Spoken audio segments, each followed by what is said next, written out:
Okay, welcome everybody to this evening's event with my goodness, with Rabbi Mike Lotker going to speak on the introduction to the Jewish faith or to Judaism. I appreciate him being here. This is Ventura County Interfaith Community that is presenting this. We've been in existence since 2005. And up until COVID, we used to have a few major events during the year. And what happened is COVID taught us how to do a new thing. And it's been kind of fun every month to do something new. So one month we do an introduction to a faith. We focus on a particular faith. And then the next month we do a forum. So just keep your ears open. We're going to be doing sacred spaces in February. And then we'll have a new plan for March. So watch for the flyers. You can always go to Ventura County, our vcic.info website to check what's up. And at that same website, you can see what we have done in the past. So that's vcic.info. What we're going to ask during this time is that everybody mute themselves. Those accidental phone calls, dog barking, fans running sometimes come through. So the best thing to do is to mute. And then you can put your questions into the chat box, which is at the bottom of the screen. It says chat. You can put a question to me, address it to Terry, and I kind of keep a record of them. And then we will ask Rabbi Mike at the end of his presentation those questions. And this is our opportunity for those who have attended other forums and see the questions that come from him to other people. It's the time to turn the table and ask some really good questions. So keep that in mind. And then during part of this presentation, before we go to the question and answer time, Tim will put a survey in the chat that you can get to a link, and we'll ask you a few questions. And that is important to us to see how we're doing and to keep and to see how you came to know about this. And if you could write in there if you're interested in a certain subject or if you're interested in becoming a member, we'd love to hear that. So at this time, what I would like to do is introduce one of the favorite people in my life. It's always a pleasure to see him and hear him. And that's Rabbi Mike Lotker. And he comes to us with a wealth of experience. He, believe it or not, was not always a rabbi. He was previously a physicist. He had a Phi Beta Kappa Magna cum laude as a physicist. He spent the bulk of his first career in the alternative energy business, working in wind power, solar, and geothermal energy. About 500 of the windmills you see out in Palm Springs were financed and installed by a company that Mike was president of. Mike has served synagogues in Montana, Arizona, and California. And in 2003, he was ordained as a rabbi at the Hebrew Union College in Los Angeles, where he also received his Master of Hebrew Letters degree. His rabbinic thesis addressed the theology of Jewish-Christian partnership. He presently is Rabbi Emeritus of Temple Nerami in Camarillo, and he is, Mike, correct me, but you published the book by Paulus Press entitled The Christian's Guide to Judaism, and you are a chaplain for the fire department, and you are the chaplain for, I always get this name wrong, the Jewish Foundation? No, I'm a community rabbi for the Jewish Federation of Ventura. Federation. I always have trouble with that. Okay. So right now, let me give you Rabbi Mike. And I'm also a scholar in residence at Temple Adat Elohim in Thousand Oaks. And I just want to show you Lotker Lane. As Terry mentioned, I was president of a company that put up a bunch of windmills. And this wonderful dirt road is officially named Lotker Lane. You can check it on your Google Maps and you will find your way there and you will see, all those windmills. So it is a pleasure to be here to talk about Judaism. And usually when I give this talk, I often say, I am bored to tears with this talk. I have heard myself give this talk so many times. It's ridiculous. I know where all the jokes are. I know where all the interesting elements are. So what most interests me are your questions. So as we've approached this in the past, and as Terry mentioned, send her questions in chat. And then I hope that our group is small enough so at the end, you know, if there's live questions, that we'll be able to take them, but we'll just see how it goes. So the first question I have is to ask whether you are seeing the presentation. Yes? Okay, good. Okay, so it really is what I think everyone should know about Judaism. Christians, Muslims, Hindus, Baha'is, Latter-day Saints, and so on. So I'm going to try and summarize. You know, right now I am teaching a class, 18 sessions, an hour and a half each. So this is an attempt to do in a half an hour, a little more, a summary of a lot of material. And I have a website.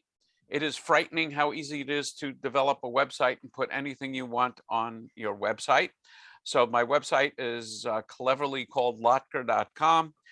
And if you just go to the classes, all the classes I've taught in the last 2 years are now on YouTube, and you can watch them. If you have insomnia, they are very helpful. And then a lot of the materials to all of the slides that I'm showing here are also on that website. So I want to begin with a common misconception, and particularly regarding the relationship between Christianity and modern Judaism. People often think of Judaism as the parent and Christianity as the child. And it's an oversimplification, and it's not quite true. Once upon a time, there was a religion called Biblical Judaism. The text for Biblical Judaism was the Hebrew Bible, what Christians call the Old Testament. That is no longer an active religion, because if you were a biblical Jew, the way you would worship God is to sacrifice animals at the temple in Jerusalem. You take your animal to a priest, and the priest would sacrifice the animal. If you read your Hebrew Bible, Old Testament, carefully, you will find a number of things you might expect to find are not there. There is not a single mention of people getting together to pray. You've heard of this concept of people going to a church, to a synagogue, to a mosque to pray together, group prayer. It is not in the Hebrew Bible at all. There's not a single example of it. Holidays that you associate with Judaism, Hanukkah, not in the Bible. Rosh Hashanah, mentioned, but not by that name. So almost everything that we Jews do today have a seed in the Hebrew Bible, but the expression in other texts, which I'm going to introduce you to. So first, I'll start with the Christian side of the house. The key event of course, for Christianity is the arrival of Jesus, who is understood by many at that time and at this time as being the long-awaited Hebrew Jewish Messiah, and then beyond that to be, in some sense, God, and connected with redemption from sin. If this is your belief, if you're a follower of Jesus, you need more sacred literature than just the Hebrew Bible, and that sacred literature is, of course, the New Testament. And Christians are reading the Hebrew Bible through the interpretive lens of the New Testament and the interpretive lens of the church fathers and church scholars throughout the various movements. On the Jewish side of the house, the key event is also taking place at approximately the same time, and that, namely, is the destruction of the temple. The only place you can worship God is the temple in Jerusalem. That's gone. It would be equivalent for my Catholic friends if, God forbid, one morning we would wake up and there would be no priests in the world. There would be no way to conduct Mass, a central element of Catholic worship. This is exactly what the Jews faced with the destruction of the temple. At the heart of Judaism was animal sacrifice. At the temple in Jerusalem, no temple. So as a Reform rabbi, I'm choosing my words very carefully, the rabbis of the time reformed Judaism from a religion based on animal sacrifice to a religion based on sacred study of sacred text, prayer, and fulfilling commandments, doing things in the world. As you'll hear, the word for commandment is mitzvah. So so really and truly, Christianity and rabbinic Judaism are siblings. It's not a parent and child relationship. And what's going on in Judaism is we are reading the Hebrew Bible through the interpretive lens of the rabbis of the Talmudic era and the Talmud. And I'll have a lot more to say about that. And it's not so different from where we find ourselves, in this country with regard to the Supreme Court. We have a constitution, and there's some, enigmatic laws in the Constitution. For example, church and state. It says Congress shall make no laws establishing basically a state religion. What does that mean? We have a law regarding, the right to bear arms. What does that mean? We can each have lots of different opinions on it. The deciding element is what the Supreme Court says the Constitution means. So for Christians, the Hebrew Bible means what the New Testament says it means, and church fathers and other leaders of other Christian movements. For Jews, the Hebrew Bible means what the rabbis of the Talmudic era and the Talmud and Mishnah says it means. Now, does that mean one set is wrong and one set is right? Absolutely not. One of the wonderful things about Hebrew is how open to interpretation it is. Hebrew is a very, in some ways, ambiguous language, and it has to be. That's why it can give rise to two religions as different as Christianity and Judaism. So some major elements about Judaism, and particularly in comparison with Christianity. The book I wrote, and I'll show you, what the cover looks like in a little bit, is called A Christian's Guide to Judaism. So a lot of this talk was really geared toward Christians, but I use my book when I teach Judaism to Jews, because it has, what I think Jews should know about Judaism. So a major difference, I would say distinction in Judaism, and it certainly is a difference in Christianity, is Judaism has its principal emphasis on what you're supposed to do. They are called commandments. The Hebrew word mitzvah means commandment, and commandments are not suggestions, they are commandments. So Judaism is focused on what Christians would call works. And of course, this leads to a corpus of Jewish law. I'll talk a little bit about how that develops. And faith is important, because if you had no faith at all, you wouldn't be worried about doing all these laws, but it's secondary. And I often describe this as following. Suppose we're having a great discussion about what's the afterlife. In Judaism, there are lots of different ideas about the afterlife. People ask me, what do Jews believe about the afterlife? My response is, I don't know, go ask them. There's lots of different ideas. There are Jewish teachings, and I can talk about that, but what do Jews believe? A wide range of things, and there's a wide range of Jewish teachings. So imagine we're having a great discussion about the afterlife, and one person says, I believe in heaven and a place of punishment. I believe in 7 levels of heaven. I believe in physical resurrection. I believe in reincarnation. These are all valid Jewish beliefs, and we can't come to a conclusion or a decision. Is that a problem? No. Now it's time to eat. And for argument's sake, let's say we're all very traditional Jews. Now it's time to eat, and we're having chicken. And we can't come to an agreement about what makes a chicken kosher. Is that a problem? Darn right it's a problem. We can't eat. If you can't eat, that's a problem. What you believe about the afterlife is interesting, but not a problem. It is, I think, very important for Jews to understand, for everyone to understand, that by and large, until about 1,000 years ago, Jews and Judaism were not so much interested in theology. Theology being kind of an organized understanding of the nature of God and relationship with humanity, and here's the way you should understand it. By and large, the Jews weren't so interested in that. What the Jews were interested in was, what are we supposed to do? That's what we have to agree upon, not so much what we are supposed to believe. And of course, there are Christians in our little group here far more knowledgeable than I, but the focus in Christianity is on proper faith and specifically acceptance of Jesus. But of course, James says in the New Testament that faith without works is dead. The different emphasis on faith and works varies greatly among many, many different Christian movements.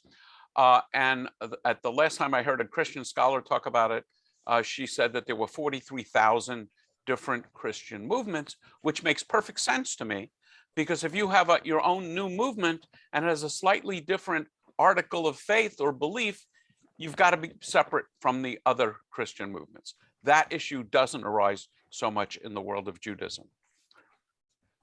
So as one of my teachers, Rabbi David Wolpe, likes to explain, here's a concept, a Jewish peoplehood and the nature of Judaism that's only misunderstood by two groups, Jews and non-Jews, just those. And the point is, Judaism is not simply a religion. Judaism is also a nationality or a people.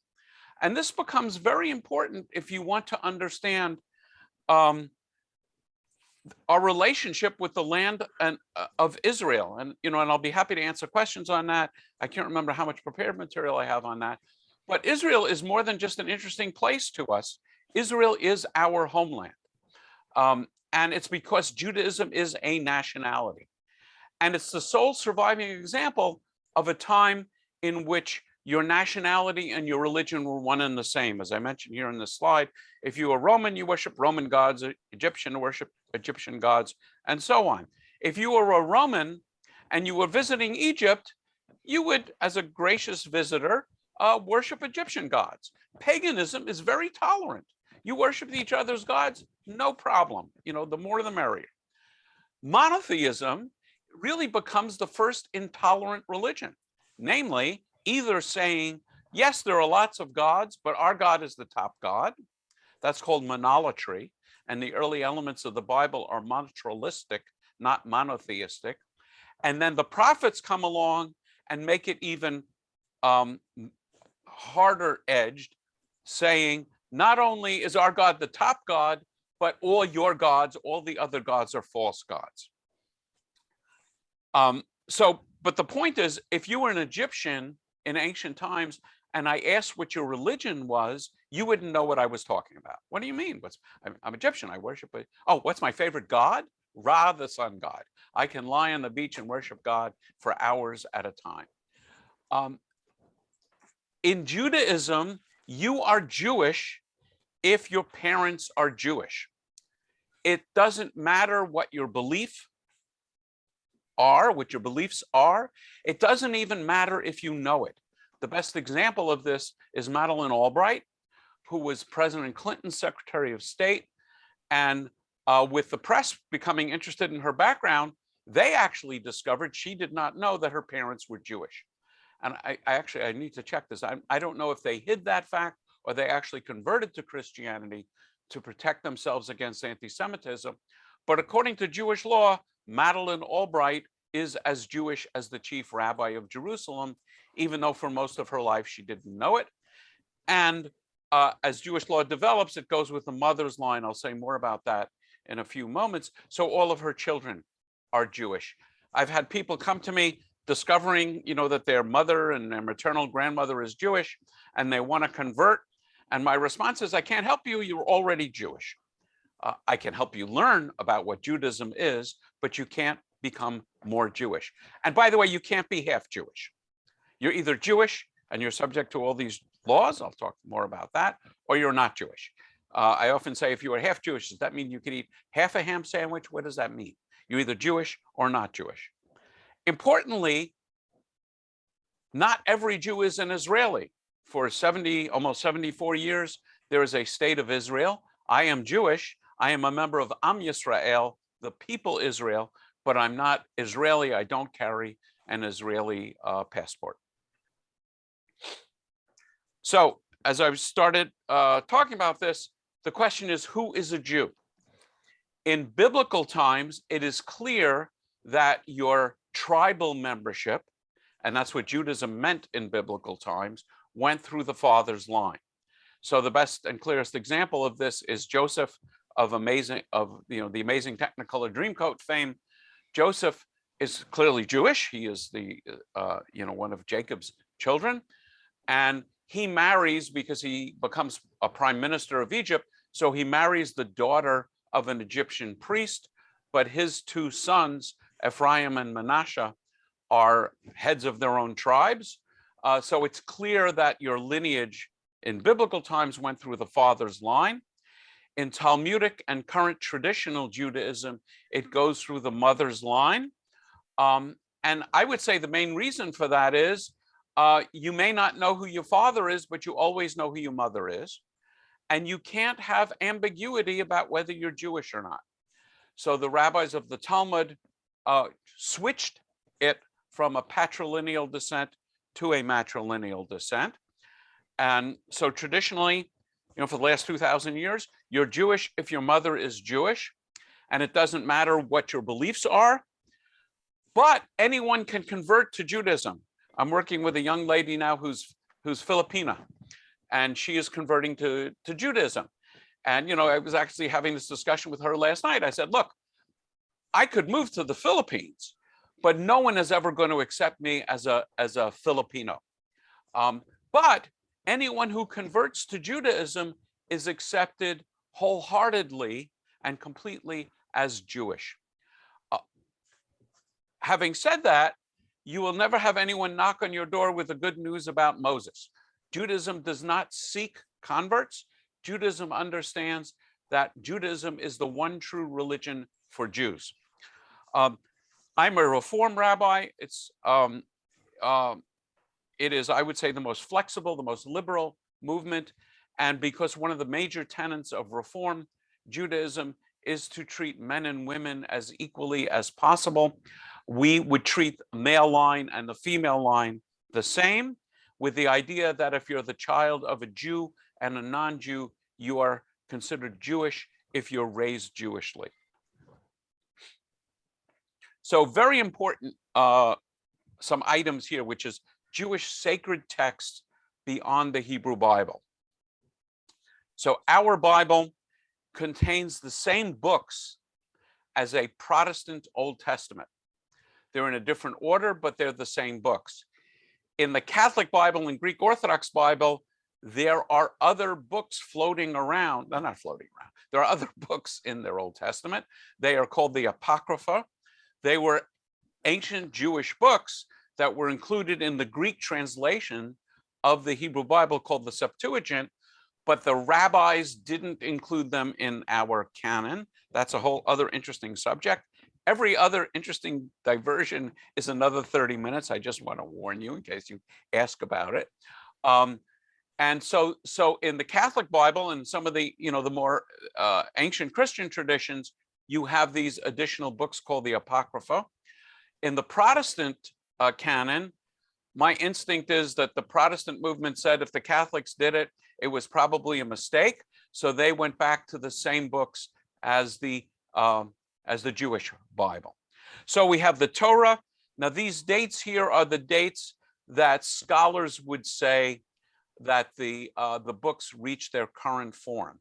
So Torah about 400 BCE. We don't say BC before Christ. We say before the Common Era. And this is 90, the CE disappeared, 90 of the Common Era. This is not what the, your pious rabbis, and certainly not what the mystics would say.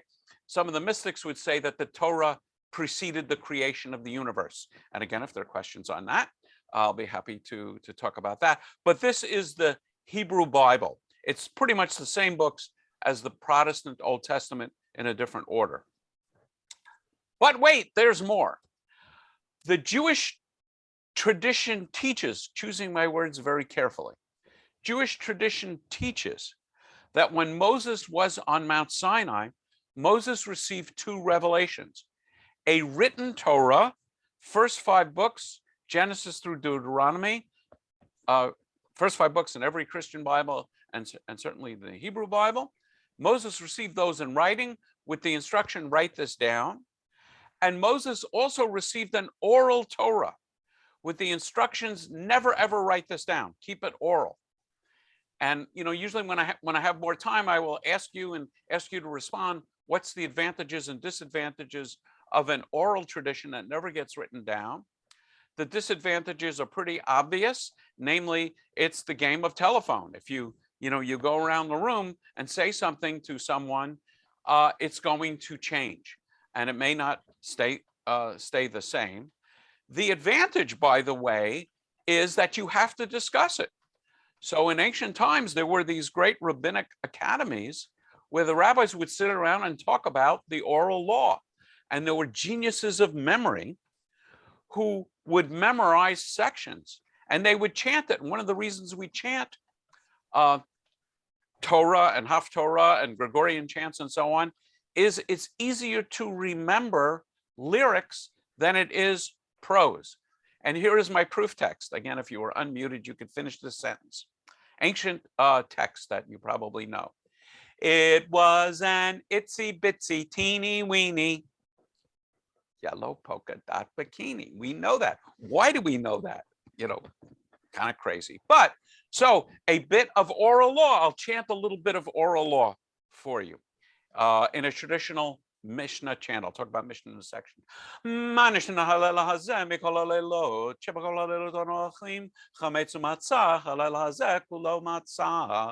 That's a law about eating matzah on Passover.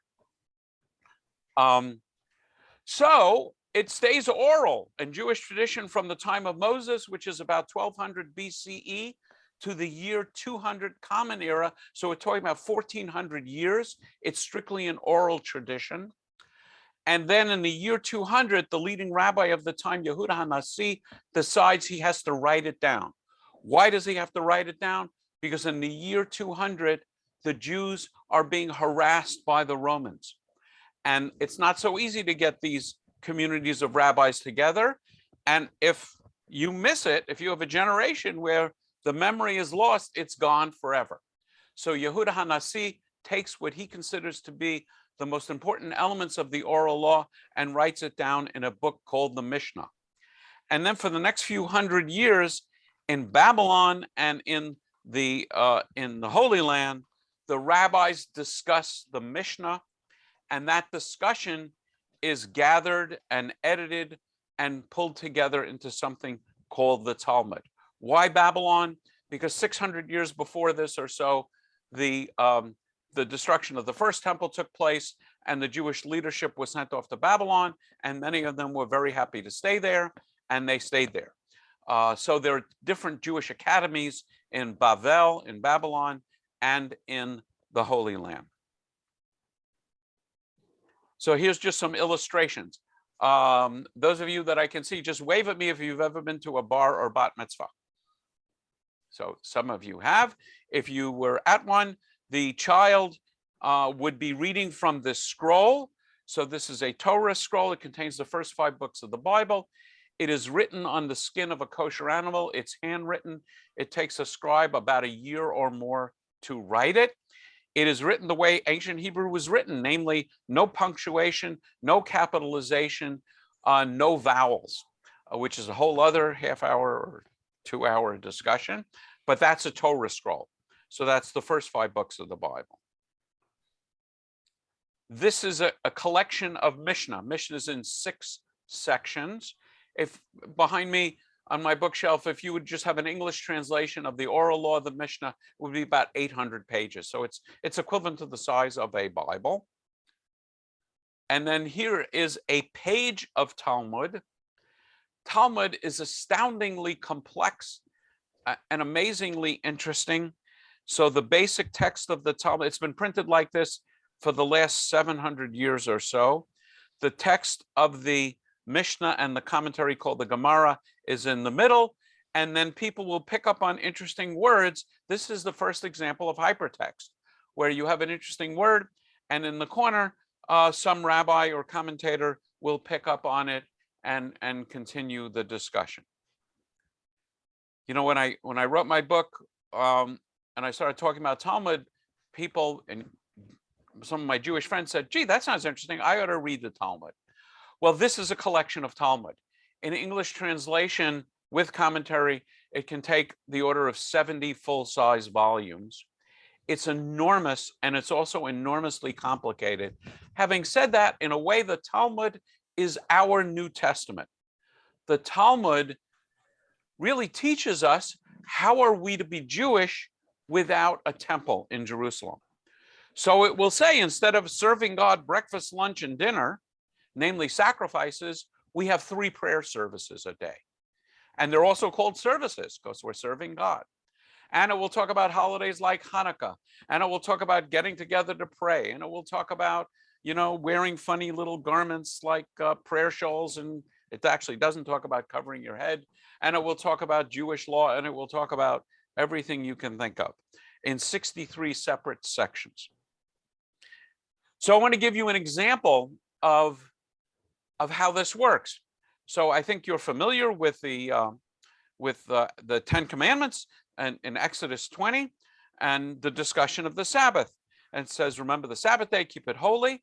By the way, here's a commandment. You're supposed to work. We love to think about the Sabbath as a day not to work, but there's a commandment to work in here as well as a commandment not to work. Jews count 613 commandments just in the Torah. One of them is to work. But on the 7th day, it's the Sabbath of the Lord. You don't do any work, not your son, your daughter, your manservant, your maidservant, the cattle, the stranger. Nobody works. And reading the Hebrew Bible closely, you find the punishment for violating the Sabbath is death. So a question might arise. If this is a crime that's punished by capital punishment, how do we define work? And it's just not in the Hebrew Bible. I love to have an interactive discussion of what you think is work. But it's not what you think, it's what God thinks. Is how does God define work? So, for example, is working at a job for which you get paid, is that work? Well, I get paid for leading services on the Sabbath. So clearly that's not work. Is changing a baby's diaper work? If it is, then that baby is going to stink and the whole house is going to stink and the baby is not going to do very well and nobody's going to do very well. So you would think, wouldn't you, that if God was so focused on us not doing any work, somewhere God would have written down what is work, and you would be right. So here is the Mishnah actually on work. And it says there are primary categories of work, and they are 40 less 1, namely 39. And because this is written in an agricultural time, as you look at the list, grinding, sifting, kneading, sewing, I often say writing 2 letters. There it is, writing 2 letters. And here they don't mean one to mom and one to dad. They mean an aleph and a bet, like an A and a B. Extinguishing a fire or building a fire, that's work. And so on. So that's the primary categories of work. And then the Gemara, I didn't include this because I was trying to be cognizant of time. The Gemara will start to focus on every one of these. So the first question it's going to ask is, why does it tell us the number? The underlying presumption is in sacred literature, everything is infinitely meaningful. So the fact that the text tells us there are 39 must have a meaning more than just a count. Because if we wanted to, we could count it. So God telling us that there are 40 less 1 means something. And what does it mean? I don't have the Gemara for this, but what they go on to say is if you commit 2 sins, if you violate the Sabbath in one state of unawareness, you've committed 2 sins, not just one of not realizing it was the Sabbath. Again, every one of these are worthy of further discussion. So very important when I speak to Christians in particular is this question of why don't Jews accept Jesus as the Messiah? And this is one of the pictures I found on the internet some time ago of the most Jewish looking Jesus I could find. So the issue isn't so much the history of Jesus. The issue is, what do we mean by the word Messiah? This is really important. The English word Messiah is a translation of the Hebrew word Mashiach. The Hebrew word Mashiach means anointed. In ancient times, when a king became king, the coronation ceremony wasn't so much about a crown, but pouring holy oil on the king's head. And that was done either by a prophet or by a priest. It was called anointing. So the word Mashiach means anointed. The kings of Israel were all anointed.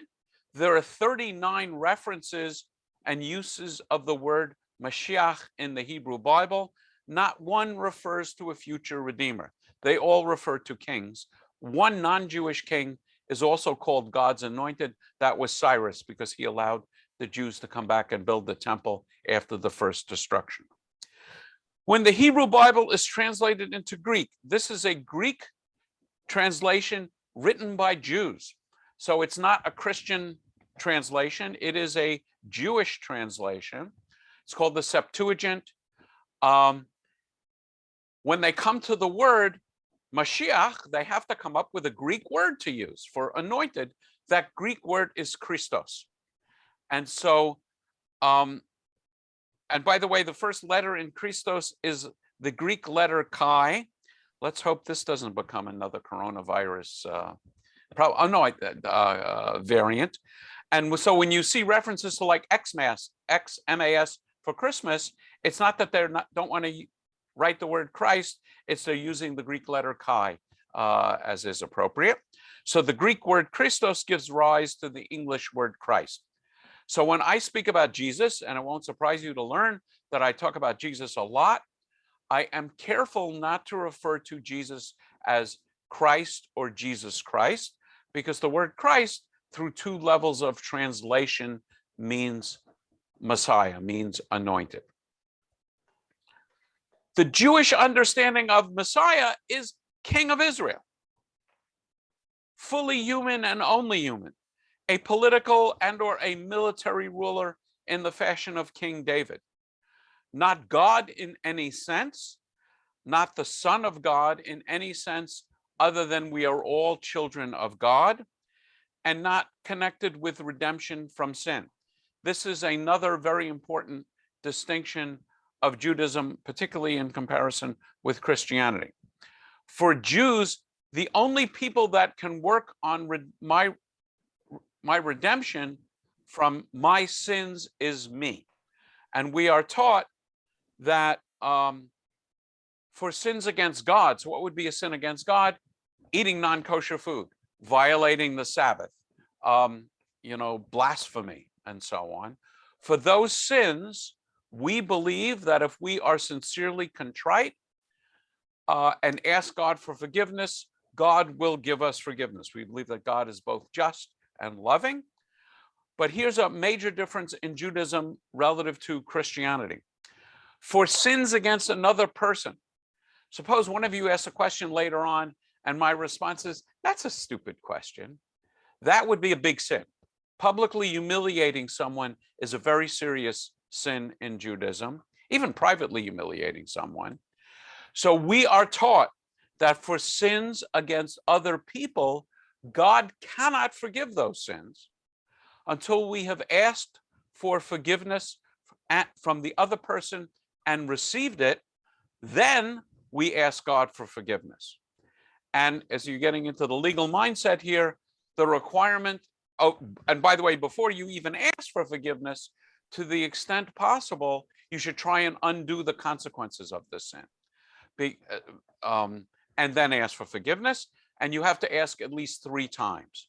So for example, gossip becomes a very serious sin because it's all the people that repeat the gossip makes it virtually impossible to undo the concept of gossip, undo the consequences of gossip. So the Messiah in Jewish thought has nothing to do with redemption from sin. And it surprises many Christians to learn that the Messiah is not at the heart of Judaism. I would say, and my Jewish friends, I know some of them are joining us here, would repeat that except for a few Jewish sects, we almost never talk about the Messiah. I would say I never talk about the Messiah except in the context of explaining how Jews' understanding of Messiah differs from Christian understanding. And the Messiah is not at the heart of Judaism. In the Jewish Encyclopedia, there are more articles in the page on Maimonides, who is I think a 12th century Jewish philosopher, than there is on Messiah. So what are the Jewish prophecies concerning the Messiah? The main thing is the time of peace, beating swords into plowshares, peace among people, peace among animals. The lion is going to lie down with the lamb. All the world will come to know the one God, and the details are unresolved. So there are mystical traditions which talk about physical resurrection, bodies from their graves, tunneling to Jerusalem for a final judgment, wars of Armageddon, and so on. And the rationalists don't think there will be any major changes in the laws of physics and so on during this time.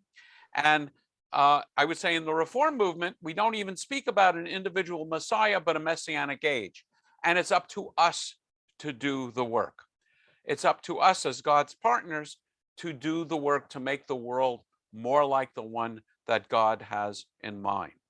And notice, and we'll see if lightning strikes me, hasn't yet, and even more importantly, none of my Christian friends have struck me on this. Jesus doesn't fulfill any of these prophecies.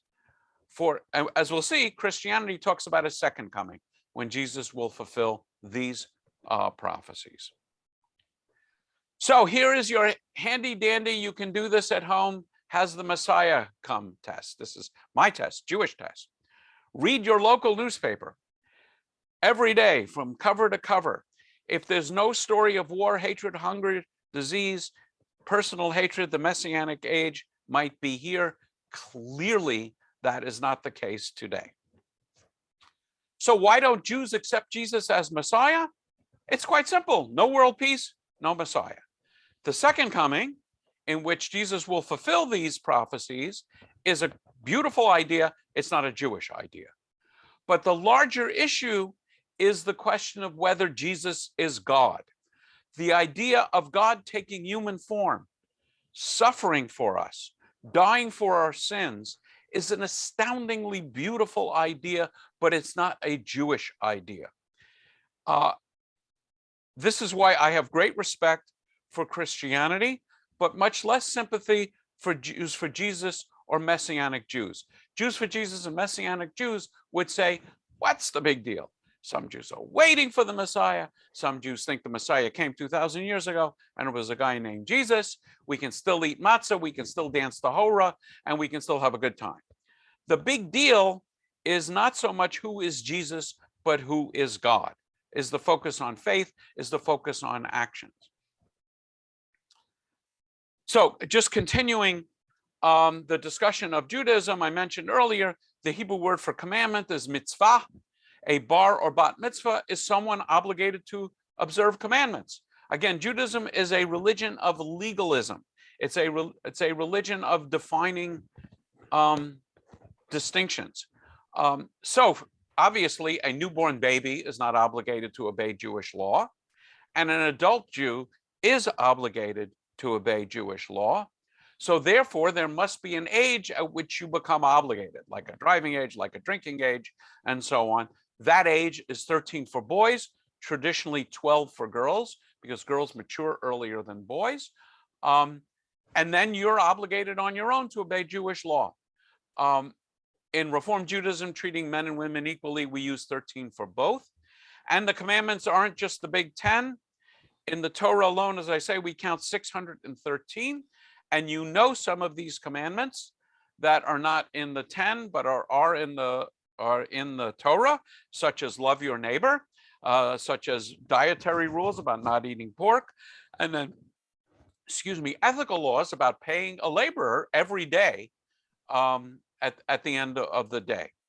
But that's not enough for the rabbis of the Talmud. They are going to add thousands more, such as in the Hebrew Bible, it says, don't cook a baby goat in its own mother's milk.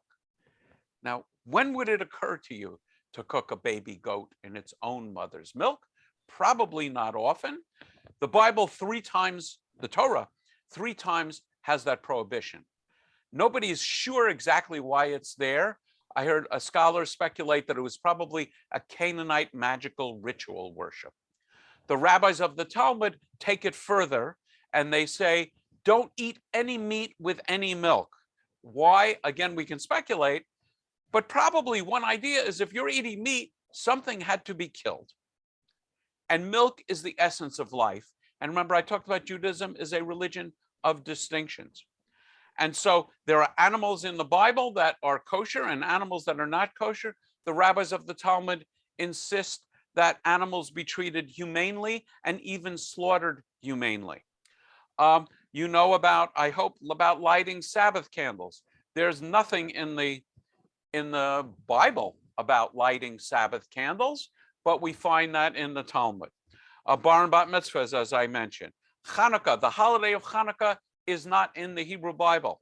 It's one of those books of the Apocrypha that the rabbis did not want to include. And again, if there are questions, I can respond to why they kicked Hanukkah out, but people loved Hanukkah, so they finally put it back in the Talmud. And detailed rules for Passover seders, daily prayers, and more. There was a question that Tim forwarded to me that someone wanted to ask about the Jewish movements. So there are different Jewish movements. These are the major three. And their distinction is how they approach the question of Jewish law. So for Orthodox Jews, the idea is all Jewish law is unchanging and binding on all Jews. And Hasidic Judaism and Chabad are well-known example. I'll give you an example of this. You're not allowed to light a fire on the Sabbath. Okay. Now, so we never change that, but we have to adapt to the times in some ways because now we have electricity. So the question is, what is electricity? And I always imagine, I'll just use this water bottle, the rabbi sitting around looking at one of Edison's light bulbs and saying, oh, it's hot and it glows. I know what electricity is, it's fire.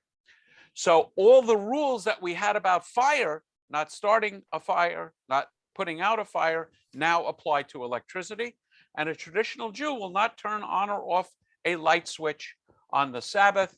And there's, again, I can answer questions on that. The conservative movement has as its motto tradition and change. So here the idea is that all Jewish law is binding on all Jews, but the laws change with the times. So for example, in the conservative movement, you are allowed to drive to the nearest synagogue on Shabbat. Not your synagogue, but to the nearest synagogue. Why can't you drive on Shabbat? Because whether it's an electric vehicle or a internal combustion vehicle, you're making a fire. And there's other problems as well. But the conservative movement is going to take this very seriously, and they are going to say times have changed. The benefit of attending Sabbath services is more important than the issue of violating the Sabbath, so they are going to make those changes.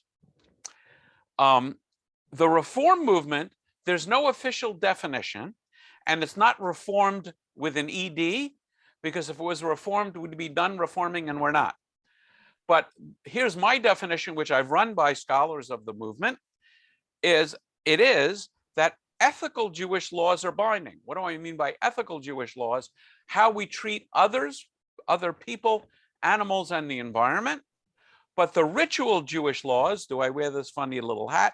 Do I keep kosher? Do I pray 3 times a day? Do I observe the Sabbath strictly? Is between me and God. And so I can take it upon myself as a form of spiritual discipline, or I can say, you know what? I don't think God cares so much about those particular laws. God cares more about the ethical laws.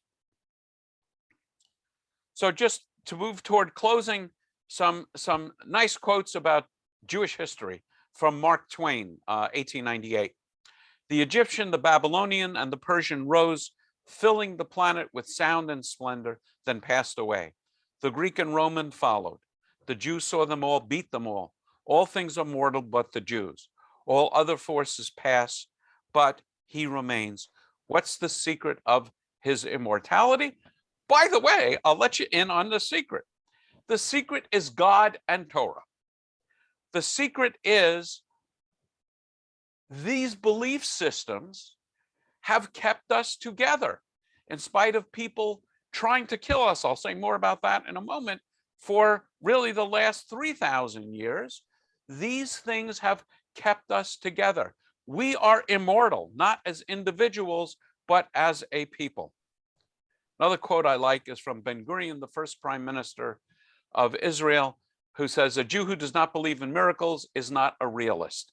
And if you examine the history of the state of Israel that Ben-Gurion went through and how Israel survived the attempt of every one of its countries to annihilate it, every one of the surrounding countries to annihilate it. And by the way, except for just a very few of those surrounding countries, most Arab countries surrounding Israel are still at a state of war, technically, with the state of Israel.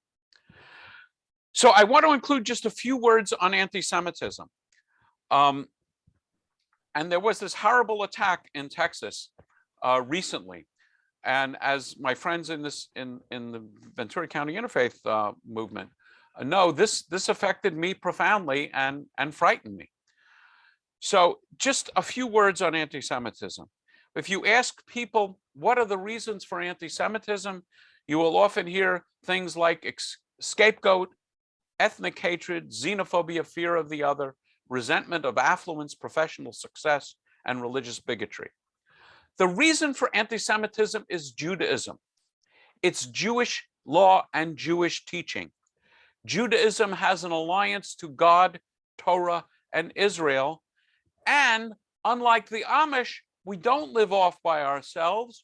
Our job is to teach the world about the God of Abraham. This annoys people because let's just take Christianity.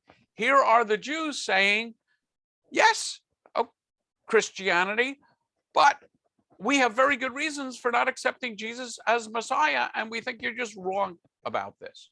Muhammad, in his early inscriptions in the Quran, was pretty favorably disposed to Jews and Judaism, and what scholars attribute at the later elements of the Quran become anti-Jewish.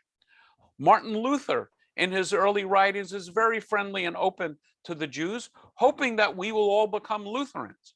But when we don't, Luther's later writings are absolutely horrible. And I know we have a Lutheran pastor with us today. They look like they're written by the Nazis. Even Voltaire, who is, the symbol of Western Enlightenment, couldn't accept the Jewish idea that we are a nation and a people and not simply a religion. And if you read some of Voltaire's writing on the Jews, it also looks like Nazi literature. So generally speaking, throughout history, with a single exception of the Nazis, Jews could always escape anti-Semitism by being willing to convert and assimilate into the majority culture or religion. It was only the Nazis that understood Jews and Judaism as being a race and being I guess a plague on humanity that had to be eliminated. So I don't want to, certainly don't want to dwell on anti-Semitism, but I'll just point out that Jews have been expelled from every country in the world in which we've had a significant population, with the single exception of the United States. And the United States has a mixed record on this. In World War II, FDR, who is beloved of Jews, my grandmother adored FDR, it's pretty clear that he was not terribly favorably disposed to the Jews. He refused to bomb the Auschwitz and the rail lines, and did not allow a ship taking Jews from Europe to disembark its Jews anywhere in the United States, even in the Virgin Islands. I just discovered this, where they were open to disembarking. Those Jews went back to Europe, and most of them were killed. So someone was kind enough to mention, I think it was Anne, that I recently had a series on anti-Semitism. under the sponsorship of the Federation. And again, everything that I've taught is on my website. So if you go to classes, if you scroll down, you'll see all the classes. So there are 6 different classes on different aspects of anti-Semitism. So I want to close with something I always close with. So some of you have heard this several times before, and I apologize. But this is my theory of interfaith understanding. And there is a Jainist and I think Hindu tradition, a legend of the blind people examining the elephant. This is a little more politically correct. They're just blindfolded. So the person next to the tusk of the elephant says, I understand the nature of an elephant. An elephant is like a spear. The one who is by the trunk says, you're crazy. An elephant is like a snake. By the foot, the elephant is like a tree, this lady says. This guy holding the elephant's tail says, you're all nuts. The elephant is like a rope. This person says it's like a wall. This person says it's like a giant fan. So which ones of these people are speaking the truth? Of course, they're all speaking the truth. But how is that possible? Because they are describing the elephant in utterly inconsistent terms. I think this is true of religions. And for me, the great joy of our interfaith community is comparing notes. Because if I go back to the elephant, one possibility is they go into a war and they kill each other. And the surviving person gets to decide what's the true nature of the elephant. I suggest another possibility is they compare notes. So that's what we do at the Ventura County Interfaith community. Perhaps we can only see in our traditions a portion of God's totality. Our mistake is if we convince ourselves that our truth is the only truth. And then to this, I add my own little take, is that the elephant sounds and everybody hears the same sound. And I submit to you, that sound is the golden rule.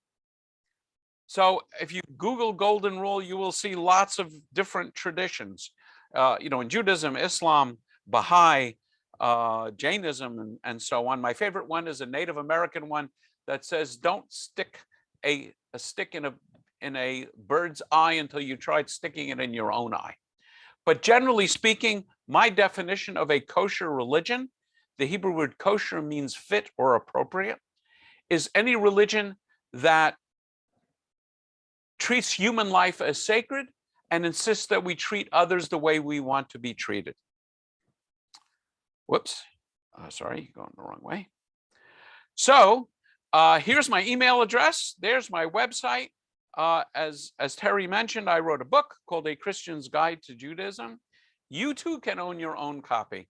And if you order it through my website, you can ask for an inscription. But I will tell you, if you really want a rare and collector's copy of my book, ask for it not to be inscribed, because I'm pretty sure there are more signed copies of this book than there are unsigned copies. Let's see if Stephen King can make that same bragging. Okay, so now your turn, questions, and I hope answers. So I'm going to stop sharing. And Terry, you can fire away with questions. And I think our group is small enough so that if people want to ask in person, we can do that too. They could. And I have to admit, usually I'm pretty good at organizing these things, but it's kind of an interesting variety. So I'm going to go back to the beginning of this and ask you, the Mishnah is the oral law, correct? The Mishnah is the written the writing down of about 1/6 of the oral law. Of 1/6 of the oral law. That was my question. Is it the complete oral law? Boy, you got that right away. And then before you continue with that, can you do the survey? Oh, I forgot about the survey. See that cute guy there? So did you put the survey in the chat, honey? I'm going to do that right now. Go ahead and just let people know. It'll be in the chat in a second. It'll be in the chat in a moment. So in the meantime, I want to go back to this oral law. How can you be sure that the oral Torah has remained consistent through all these years? Well, I guess we can be sure that since it was written down 1800 years ago, it's consistent. But that's only a third of the oral law, a sixth. So we get the remaining parts of the oral law in the discussion. So imagine we're discussing the Mishnah, and the Mishnah says this, and a rabbi objects and says, I heard Rabbi, Yishmael say something in opposition. Well, that's oral law. So I would say we can't be certain. And again, I would say, as a scholar, my own take on this is I don't believe for a minute that Moses really memorized this entire corpus of oral law and transmitted it orally. I believe this is a tradition that evolves in response to the problem, how are we to be Jewish without a temple? Oh, yeah. So that makes perfect sense. So we talked about, this is something I did not know. So there was an apocrypha for the Hebrew Bible. I would say, strictly speaking, no. So let me try and clarify. Around 2,000 years ago, there was a Hebrew, there were Hebrew scriptures. Okay. They are not yet canonized into an official Hebrew Bible. Okay. There's just a bunch of different books. There's the book of Samuel, there's the book of Kings, there's Joshua, Judges, and so on. That collection is translated into Greek in a translation called the Septuagint. It comes from the myth that I don't accept, that 70 scholars of Hebrew and Greek were each given the separate task to translate the Hebrew scripture, and they came up with identical translations. Therefore, they were inspired by God. Therefore, we don't have to read the Hebrew, we can stick with the Greek. So this is around 200 BCE, you have this Greek translation. And then it's only later, probably 300 years later, that the rabbis are deciding what is going to be our official canon. So for example, there's the books of Maccabees. I see in chat now, I'm looking at chat. Somebody asked about why certain books were in and certain books were out. So we don't know from a lot of them, but for Maccabees, we have a pretty clear idea. And that is the story of the Maccabees is the story of a successful revolt against Greek oppressors. Well, fast forward 200, 300 years, you have Roman oppressors. So if you keep the books of Maccabees as sacred text, you're going to encourage the Jews again to rise up and revolt against Rome. And we know that doesn't work. The Great Revolt in the 66 to 70 and the Bar Kokhba revolt were disasters for the Jews. So the rabbis did not want to encourage people to revolt against the Romans. So they ignored the books of Maccabees. But people loved Hanukkah and they kept celebrating it. So about 600 years after the events described in Hanukkah, the rabbis discover the miracle of the oil. And so what we're really focusing on is the miracle of the oil, not the successful rebellion so much against an oppressing force. I think that answered, are there specific reasons for eliminating those apocryphal writings? So yeah, so for some we know the reason, and for others we don't know the reason. So, well, that's interesting history. I learned something new. That's my job. My work. That's here your is done. job, right? Yeah, and So, actually there's also interesting writings about why some books were included. So the Song of Songs is very clearly erotic love poetry. It doesn't speak of having babies. It doesn't speak of worshiping God. It speaks of good old Eros. And it's included in the Bible. And so the rabbis insisted it's not erotic love poetry. It's an allegory of God's love for Israel. And Christianity picked up on the same idea. But there it's interesting that we actually have a discussion, and the rabbis say basically, if you think this is just bawdy, erotic love poetry, you're going to hell. Not exactly in those words. But similar. So yes. I do want to remind people that the survey is in the chat. So don't leave us, just do the survey when you can, make sure you get that link. But I want to go back because you said something else that was very intriguing. How did the Torah predate creation? Where? Okay. So this is a mystical tradition. So the rabbis, the mystics say, just as when an architect builds a building, the architect needs a set of plans. So when God decided to create the universe, God's plans for the universe is the Torah. And then they would say, each letter of the Torah is actually the heading of an entire book. So a lot of the Torah is still secret. It's a mystical idea. If it doesn't make sense, you're exactly where you should be. Thank you. Because it seemed, I won't go there. This is not my evening for this, but that's interesting. Thank you. And then we had some practical questions down here. If a child is raised in a non-Jewish religion and one of their parents is Jewish and the other parent is non-Jewish, is the child considered Jewish? So in Orthodox and conservative Judaism and Israeli Reform Judaism, if the parent is the mother, the child is fully Jewish, even if the child doesn't know that the child is Jewish and they haven't done a single Jewish thing. In Reform Judaism, if you have one parent, even the mother, and the child is not raised Jewish, one parent being Jewish, and the child is not raised Jewishly, the child is not considered Jewish.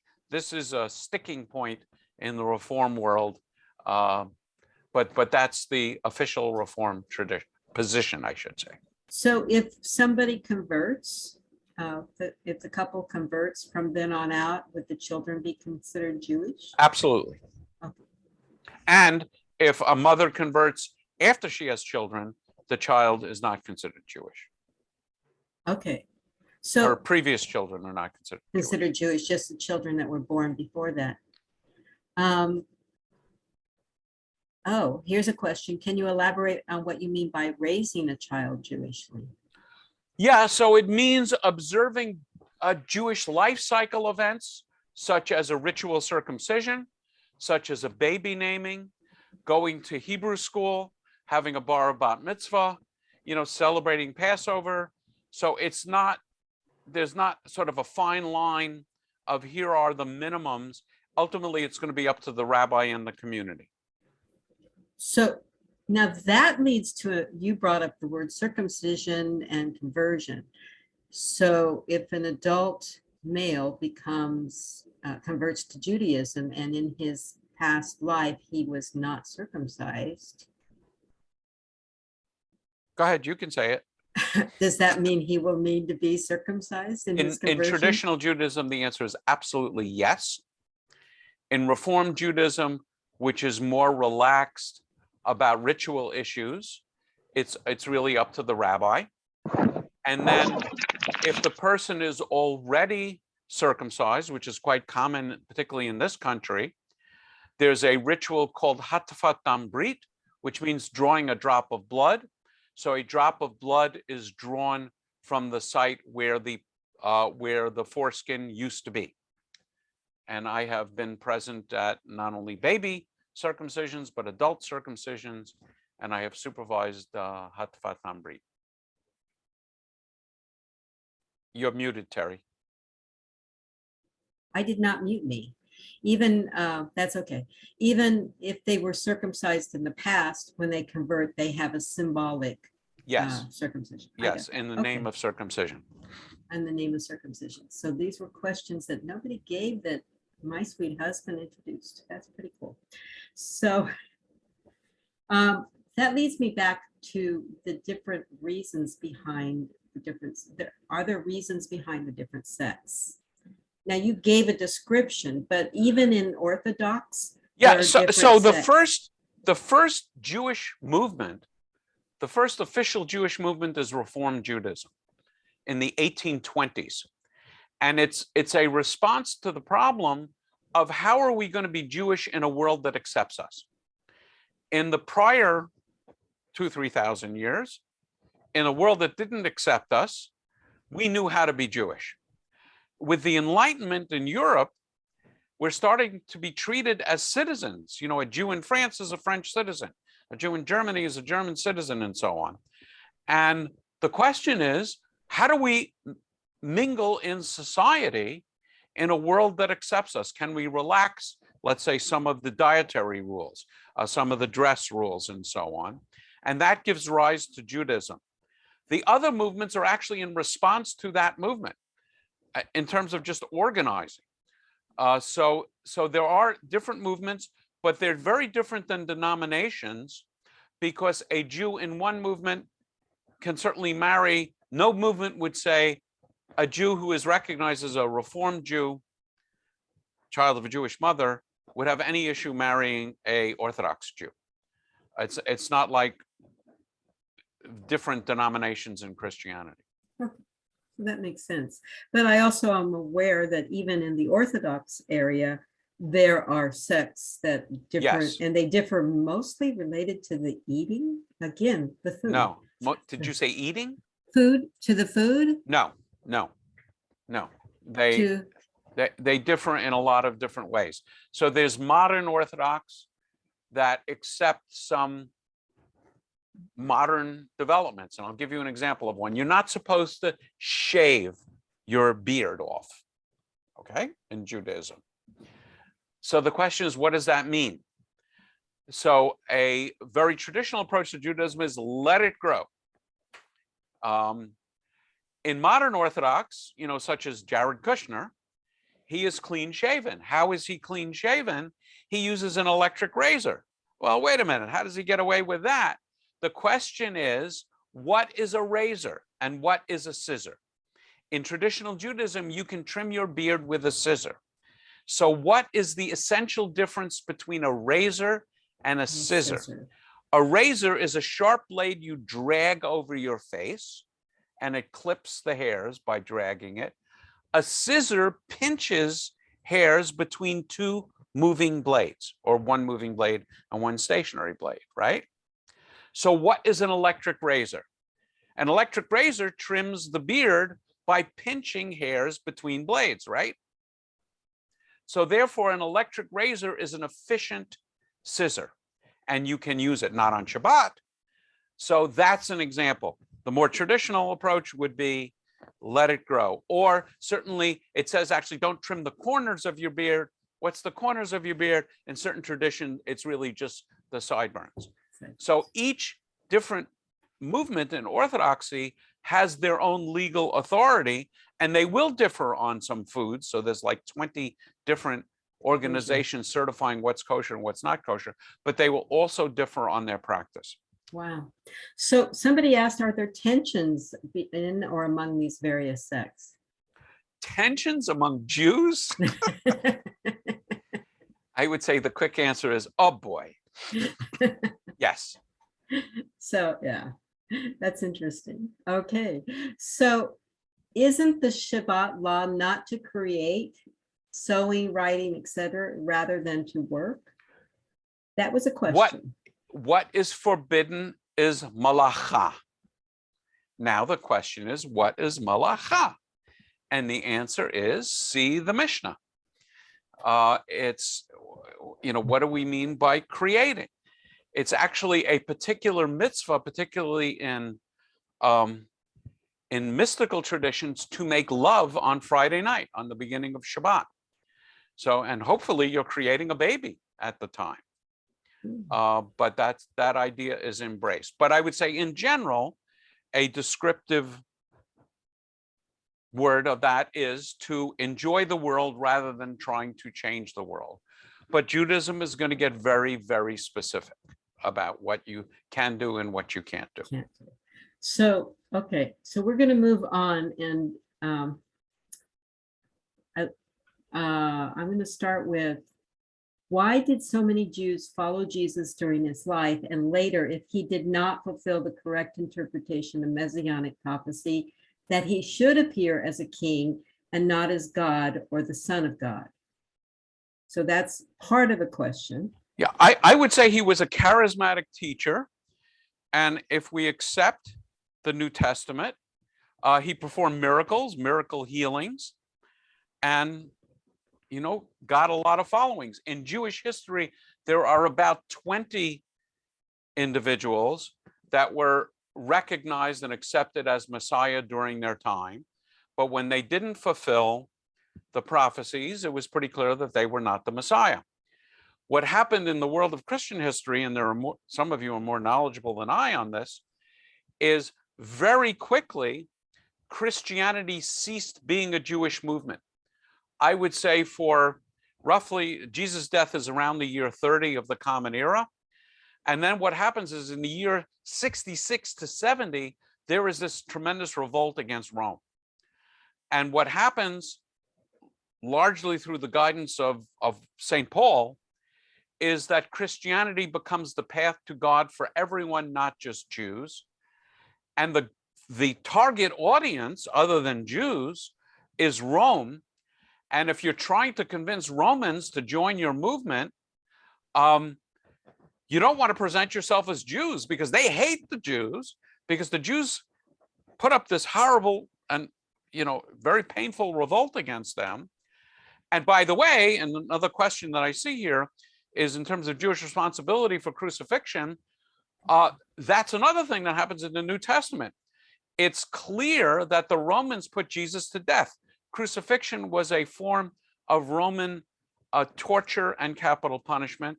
It was not a Jewish form of execution. No. The Jews had no power to execute anyone at the time. The stories in the Gospels talk about a Sanhedrin meeting at night.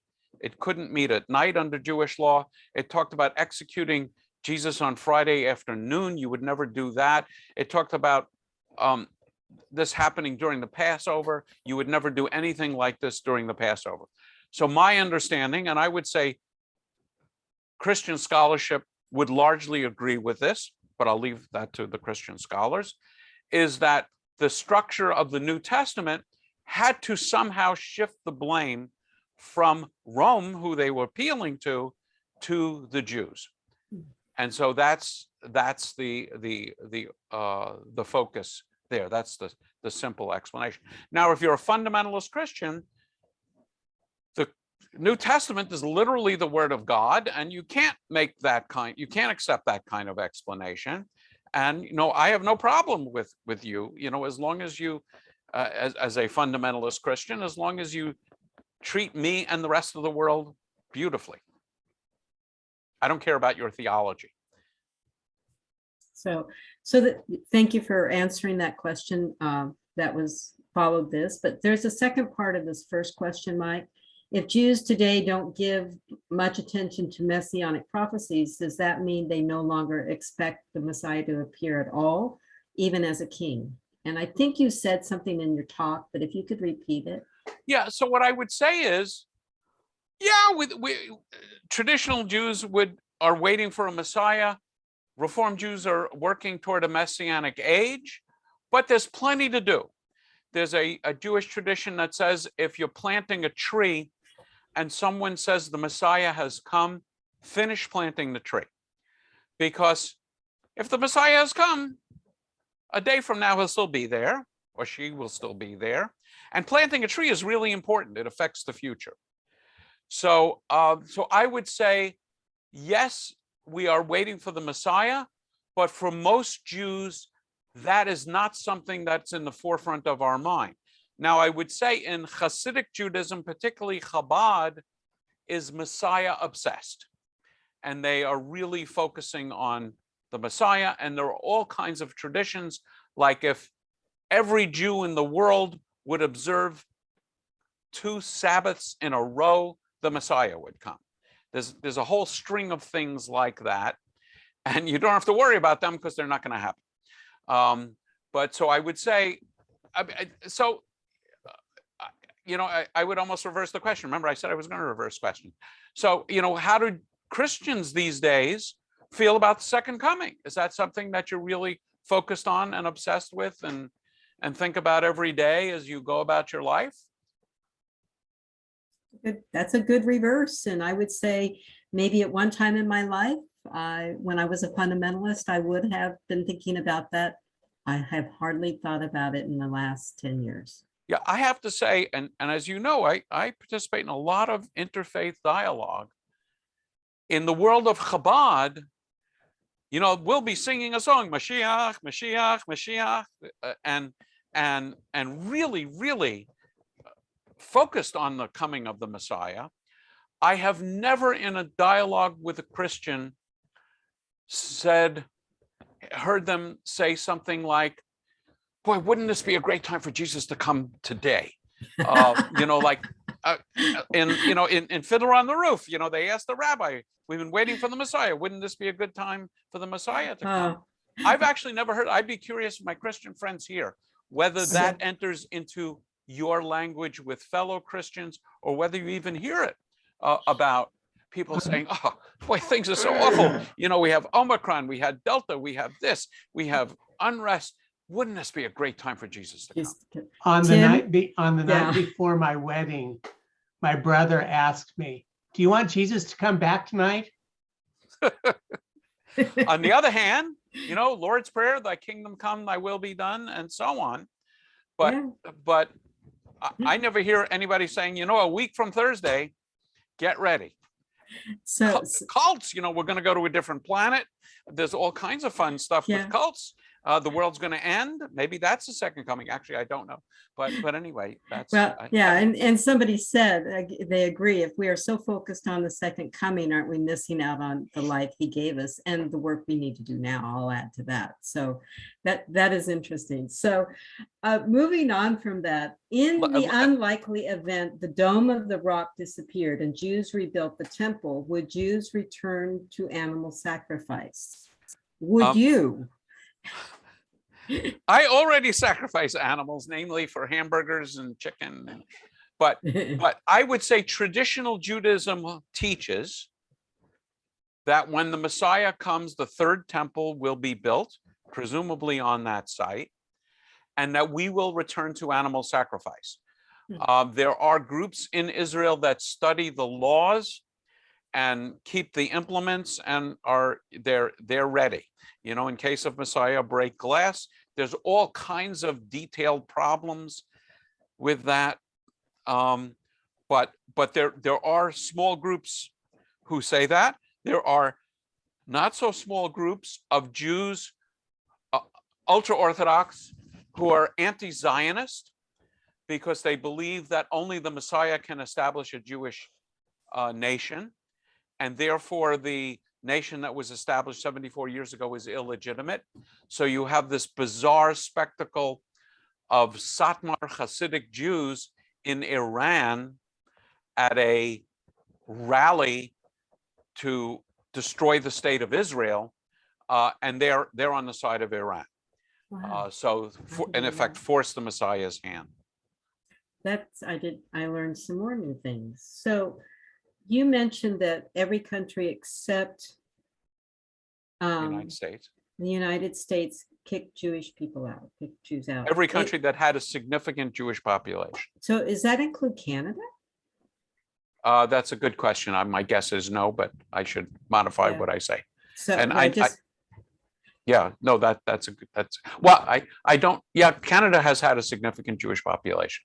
Yeah. So I should start saying America rather than in the United States. The North America? Yeah, no, it's a point well taken. I see Lynn, Pastor Lynn is raising her hand.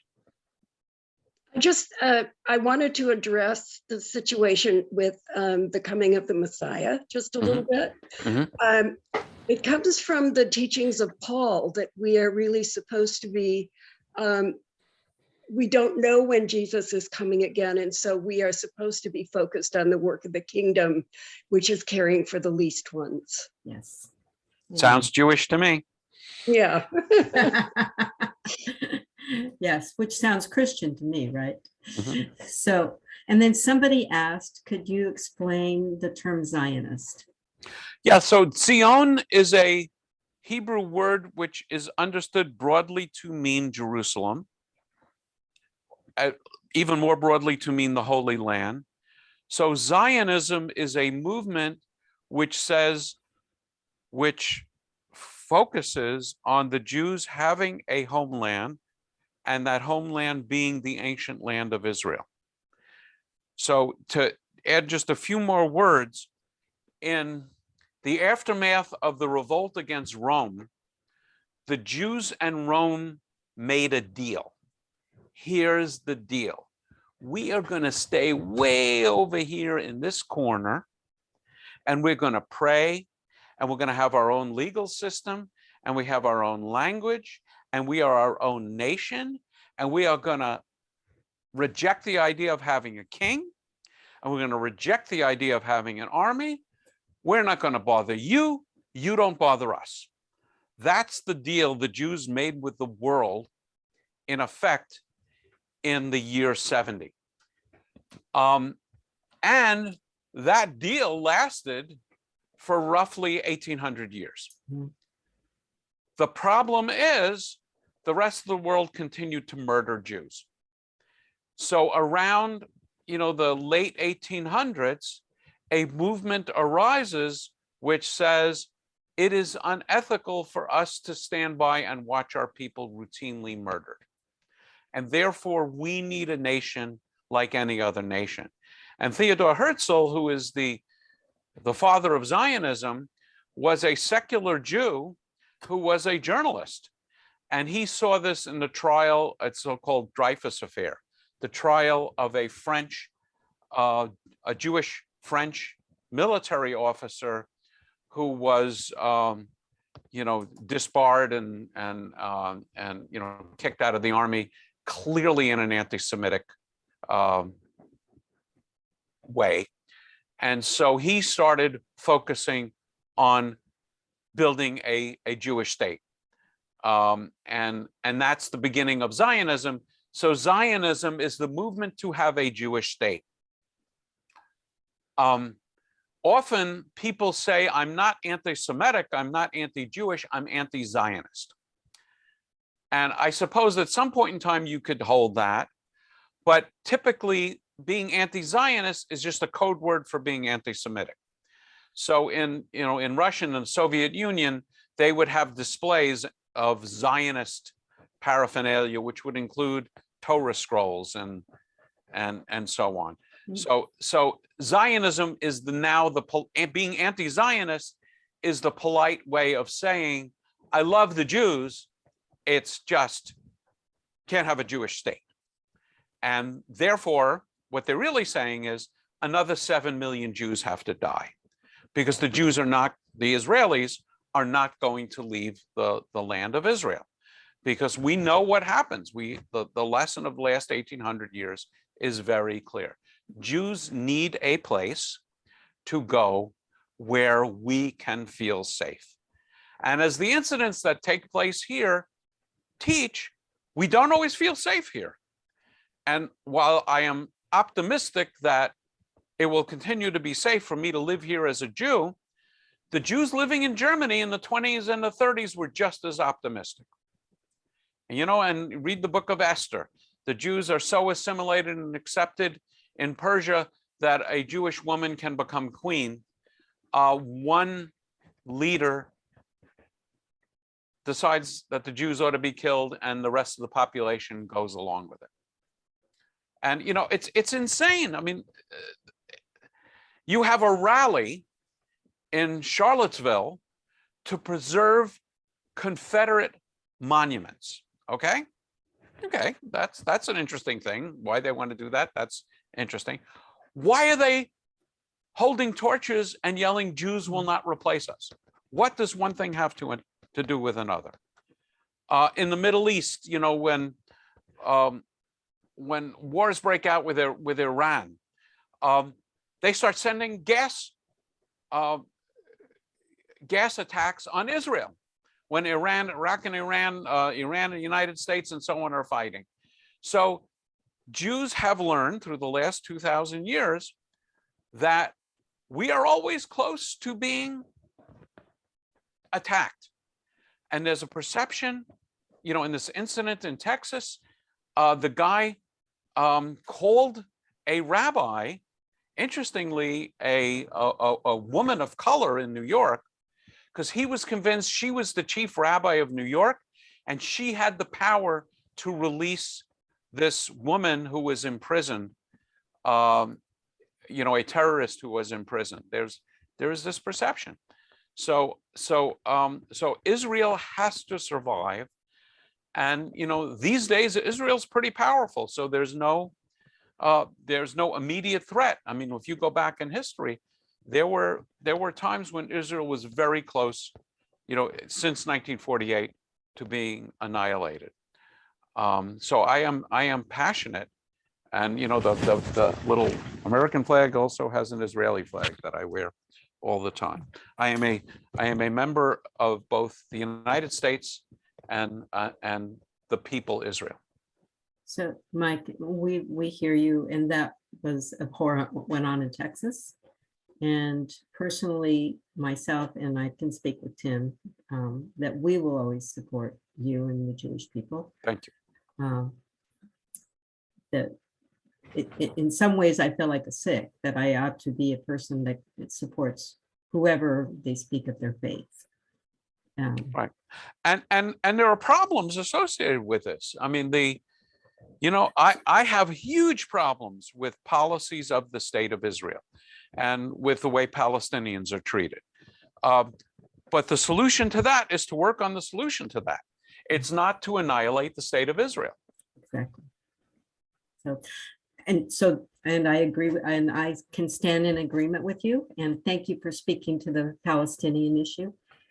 Because that is because you and Tim came with me to Israel on my last trip, and we spent time in Bethlehem talking to Palestinians, in Haifa, not in Haifa, in Jaffa, with a Palestinian family, and we got to visit in Bethlehem, and so it was very meaningful. And I hear the pain, and I understand my gut, not like you do, but I understand that fear that is there and how things have been horrid. So saying that, that you have our support and the people of the BCIC in that. Thank you. I do want to move on because I have one last question, and my question comes from two things. One, from a little bit of humor and memory, but really in South Asia, we know that there were, we know in Africa, South Asia, there were Jewish people who were Black, who were Jewish, correct? Yeah, so, Ethiopian particularly. Ethiopia particularly. So was Sammy Davis Jr. He was Jew by convert? Yes. So, okay. And there's a very funny story about that. When he was later in life, he struggled with, I think, alcoholism or drugs, and he was being interviewed, and he said something like, "I just thank Jesus that I was able to overcome these things." And his interviewer reminded him that he was Jewish, and he said, "Well, it's a Black thing." But I thought that was very funny. That's funny. Well, and that is funny. So, and I did look up Madeleine Albright. Her parents did convert. To avoid the persecution in Czechoslovakia. But since they converted after she was born, she's still fully Jewish. Right. And thank you. That's a good answer to a question. And that they never taught her the precepts of being Jewish because of fear. So I thought that was interesting. So if anybody else, we are Vafa has a hand up. So can I put another plug in for the survey, and then I think we can go as long as people can stand it. Okay. I'll put the survey in the chat again one more time. Thanks, Tim. Vafa, where'd you go? Thank you, Terry. Rabbi Lotker, the Abrahamic Accords are a very welcome development, and hopefully will hasten a new era of peace in the Middle East, and specifically between Israel and Arab nations. My question is, the use of the word Abrahamic implies that Judaism and Islam, the religion of most Arabs, hail from a common source. Right. My question to you is, what are the implications of that understanding for the Jewish perspective on Islam, and particularly the Prophet Muhammad?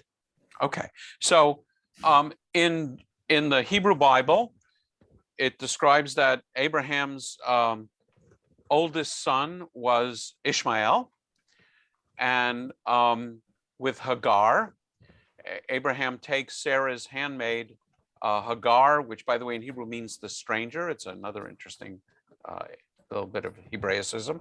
And he has a son, Ishmael, who's about 12, 13 years older than Isaac. And the Hebrew Bible describes that the covenant between God and what will become the Jewish people goes through Abraham, Isaac, and Jacob. But in the Hebrew Bible, it says that God will make a great nation of Ishmael. And so we Jews, I would say, I mean, for me, what this underlines is that Jewish Muslim tension is a family squabble. But absolutely, I mean, those in this group know that, you know, when we have a picnic together with Muslims and Christians, we call ourselves, you know, the children of Abraham, the children of Abraham picnic. So for me, there's no theological issue. For us, clearly, Muhammad is not a prophet. Every religion, with the single exception of Latter-day Saints, ends prophecy. Latter-day Saints, I am led to understand, Peggy can correct us, that the head of the Church of Jesus Christ of Latter-day Saints is held to be a prophet, and presumably could change things radically. Every other religion which has a prophetic tradition has to end prophecy, because otherwise everything's open for grabs. If we can have more prophets in Judaism, I could wake up tomorrow morning and issue a press release about the book of Lotker, saying that, pepperoni is perfect, baby back ribs for Passover. God spoke to me last night. What can I tell you? So every religion has to close its prophecy to maintain it. So Muhammad clearly has a great impact on the world. Jesus has a great impact on the world. But in Judaism, neither is considered a prophet, because we don't believe that either is authentically speaking for God. It's a very good question. Any other questions?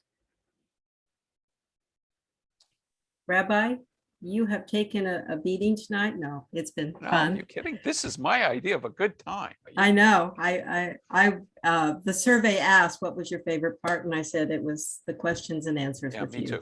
Me too. So I do want to remind people that on February 22nd, we will be having a forum on sacred spaces, and those faiths that will be presented will be the Baha'i faith, the Greek Orthodox, I am excited that they will join us, and Judaism. So, and we would like to, and I see somebody put in here, Craig did, that please, thank you very much. It was wonderful. I enjoyed this evening, and we hope to see you again on February 22nd. And those who are connected with the faith, you are welcome to join the core group and see what fun we have.